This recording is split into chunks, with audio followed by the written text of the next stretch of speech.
તમારું સ્વાગત છે।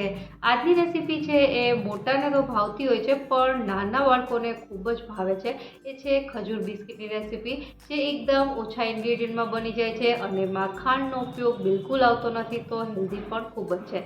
તો ચલો ફટાફટથી રેસીપી શરૂ કરીએ અને રેસીપી પસંદ આવે તો વિડીયોને લાઈક અને ચેનલને સબસ્ક્રાઈબ કરવાનું ના ભૂલતા। તો સૌપ્રથમ ખજૂર બિસ્કિટ બનાવવા માટે અહીં મેં 500 ગ્રામ જેટલો ખજૂર લીધો છે અને આ ખજૂર કેવો લેવાનો તો હું તમને હાથમાં ને લઈ બતાવું। આ રીતનો એકદમ પોચો ખજૂર આવે છે એ જ લેવાનો, જેનાથી આ જે ખજૂર છે જ્યારે શેકશો તો એ જલ્દી શેકાઈ જશે।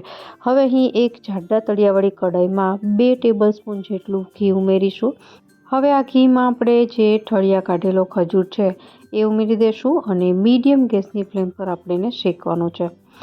અહીં પોચો ખજૂર લેવાથી જ્યારે તમે એને શેકશો તો એ તરત જ ઘી સાથે મિક્સ થવા લાગશે અને ત્યારબાદ આ રીતે આપણે એને સતત ચલાવવાનો છે। હવે ખજૂર છે ક્યાં સુધી શેકવો તો જ્યારે પણ તમે ખજૂર બિસ્કિટ બનાવો ત્યારે ખજૂર છે એ જેવી રીતે શેકાશે એટલે જે આપણે રોટલી બાંધીએ ત્યારે જે રીતે લોટ આપણો કેવો ભેગો થઈ જાય એ રીતે ભેગો થવા લાગશે ત્યાં સુધી ખજૂરને શેકવાનો છે।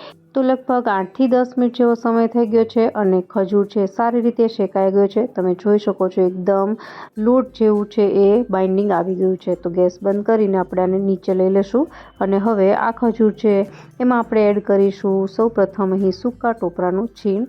અહીં થોડું ટોપરાનું છીણ આપણે પાછળથી ગાર્નિશિંગમાં વાપરીશું અને ત્યારબાદ અહીં ડ્રાયફ્રૂટનો પાવડર છે, કાજુ અને બદામ છે એ બંનેને મેં મિક્સર જારમાં આ રીતે ગ્રાઇન્ડ કરી લીધા છે એ ઉમેરી દઈશું અને સારી રીતે મિક્સ કરી લઈશું।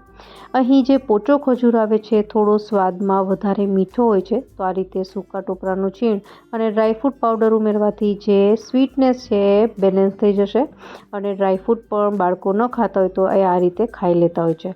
હવે આ મિશ્રણ છે એને થોડું હાથેથી અડી શકાય એવું ઠંડુ કરી લેવાનું છે અને ત્યારબાદ આપણે ખજૂર બિસ્કિટ બનાવીશું।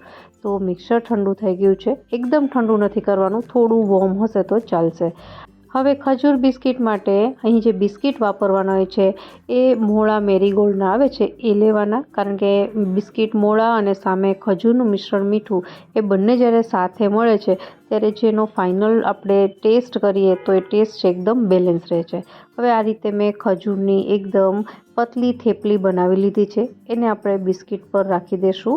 અહીં હું અત્યારે 2 બિસ્કિટ છે એને ભેગા કરીને આ રીતે હું ખજૂર બિસ્કિટ બનાવવાની છું। તો એની માટે 2 બિસ્કિટ માટે આપણે ખજૂરની આ રીતની 3 થેપલી છે બનાવવાની અને થેપલી એકદમ પતલી પતલી જ બનાવવાની છે। તો આ રીતે મેં 2 બિસ્કિટ છે કવર કરી લીધા છે। હવે ઉપર આપણે ફરીથી ખજૂરની પતલી એવી થેપલી બનાવી અને બિસ્કિટને કવર કરી લેશું।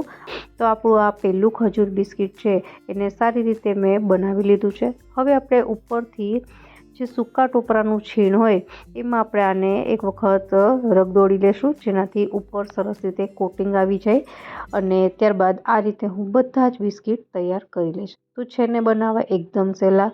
હવે આપણે થોડા એ સેટ થઈ જાય લગભગ 5 થી 10 મિનિટ માટે એમને રાખી દેવાના છે અને ત્યારબાદ કટ કરી લેશું। તો કટ કરવા માટે અહીં જે છરીનો ઉપયોગ મેં કર્યો છે એકદમ ધારવાળી છે અને જ્યારે પણ તમે ખજૂર બિસ્કિટને કટ કરો ત્યારે એકદમ પ્રેશર નથી આપવાનું, હળવા હાથે છે એ આપણે એને કટ કરવાના છે। તો હું અત્યારે એક બિસ્કિટ છે એને હું કટ કરીને બતાવું છું તમને।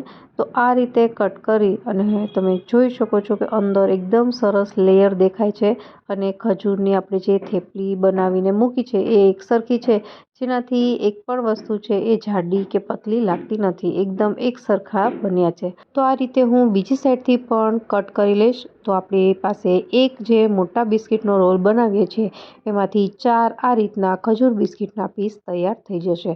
તો હું તમને એકદમ નજીકથી બતાવું તો એકદમ દેખાવમાં સરસ લાગતા અને બાળકોને ખૂબ જ ભાવતા એવા ખજૂર બિસ્કિટ તૈયાર થઈ ગયા છે અને બનાવવામાં પણ એકદમ ઓછો સમય લાગે છે। તો આ શિયાળામાં તમે આ રેસીપી ઘરે જરૂરથી ટ્રાય કરજો। આશા રાખું રેસીપી જરૂરથી ગમી હશે। ફરી મળીએ નવી રેસીપી સાથે, ત્યાં સુધી બાય બાય।